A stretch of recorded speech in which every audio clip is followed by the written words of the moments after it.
کلام آزاد میں شائع کیا۔ ذرا غور سے دیکھیے اس کے اقتباسات۔ ابوالکلام آزاد پاکستان کے بارے میں جو فیوچر دیکھ رہے تھے، پاکستان کے بارے میں جو ان کا ویژن تھا، ہمیں ثابت کرنا ہے کہ وہ غلط ہے اور غلط ہے اور غلط ہے، لیکن فی الحال ایسا لگتا نہیں ہے کہ وہ ویژن اور پاکستان کی وہ تصویر جو ابوالکلام آزاد دیکھ رہے تھے وہ غلط ہے۔ شورش کاشمیری کے چٹان مجھے رسالے میں جو انٹرویو انہوں نے دیا، جو بعد میں کاشمیری کی کتاب میں شائع ہوا، اس کے اقتباسات آپ سنیے اور آج کے پاکستان سے اس کا موازنہ کیجئے۔ مولانا ابوالکلام آزاد نے فرمایا، جناح اور لیاقت علی خان جب تک زندہ ہیں اس وقت تک مشرقی پاکستان کا اعتماد متزلزل نہیں ہو سکتا، لیکن دونوں رہنماؤں کے بعد ایک چھوٹا سا واقعہ بھی ناراضگی اور اضطراب پیدا کر سکتا ہے۔ ابوالکلام آزاد پھر پیشن گوئی کر رہے ہیں، میں محسوس کرتا ہوں کہ مشرقی پاکستان کے لیے بہت طویل مدت تک مغربی پاکستان کے ساتھ رہنا ممکن نہ ہوگا۔ دونوں خطوں میں کوئی بھی قدر مشترک نہیں سوائے اس کے کہ دونوں طرف رہنے والے اپنے آپ کو مسلمان کہتے ہیں۔ اس کی مزید تشریح ابوالکلام آزاد نے اپریل 46 میں کی۔ حقیقت یہ ہے کہ دنیا میں کہیں بھی مسلمان پائیدار سیاسی اتحاد پیدا ہی نہیں کر پائے۔ عرب دنیا کی مثال ہمارے سامنے ہے۔ جناب آزاد پھر کہتے ہیں، مشرقی پاکستان کی زبان، رواج اور رہن سہن مغربی پاکستان کی اقدار سے مکمل طور پر مختلف ہیں۔ انہوں نے آگے چل کے اسی انٹرویو میں کہا، پاکستان کے قیام کی گرم جوشی ٹھنڈی پڑتے ہی اختلافات سامنے آنے شروع ہو جائیں گے، جو جلد ہی اپنی بات منوانے کی حد تک پہنچ جائیں گے۔ عالمی کی جنگ میں یہ اختلافات شدت اختیار کریں گے اور پاکستان کے دونوں حصے الگ ہو جائیں گے۔ یاد رہے، مولانا ابوالکلام آزاد یہ بات اپریل 1946 میں کہہ رہے ہیں۔ وہ پھر فرماتے ہیں، مشرقی پاکستان کی علیحدگی کے بعد مغربی پاکستان خطے میں موجود تضادات اور اختلافات کا میدان جنگ بن جائے گا۔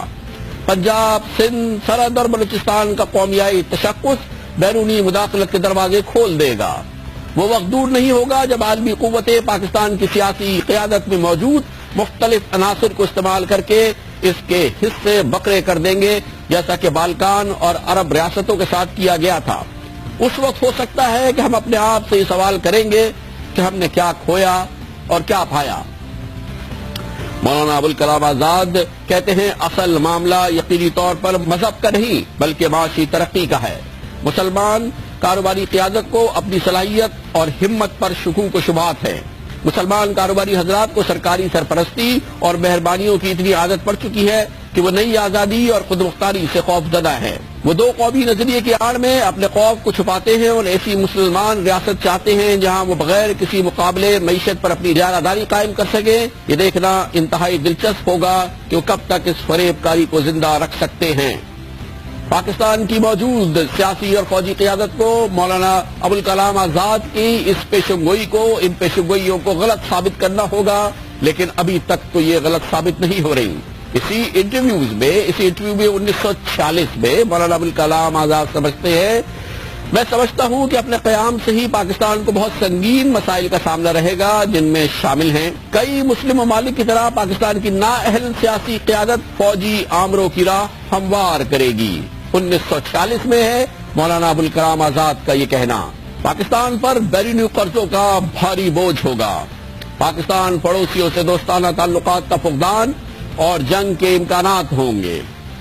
پاکستان میں داخلی شورش اور علاقائی تنازعات ہوں گے۔